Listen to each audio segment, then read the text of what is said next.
we will answer this one. Find the product of the quantity of 3a minus 5. So, ang gagawin natin dito, since squared yan, so i-double natin yung 3a minus 5, multiply natin by itself. So, 3a minus 5. Then, apply tayo ng first, outer, inner, and last. So, dito muna tayo sa first, multiply natin yan. So, that is 9a squared. Then, outer, 3a, multiply natin kay negative 5. So, that is negative 15a.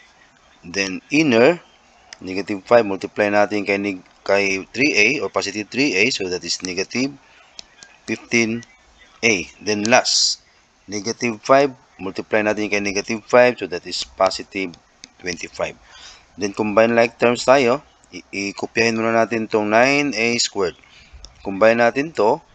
Since the same sign yan sila, so kapag mag-add tayo ng the same sign, we have to copy their common sign and then add. So since negative yan, kopyahin natin yung negative, then add natin yung 15a, yung dalawang 15a, so that is 30a.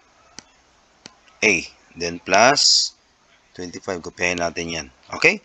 So sa choices natin, letter C is the correct answer.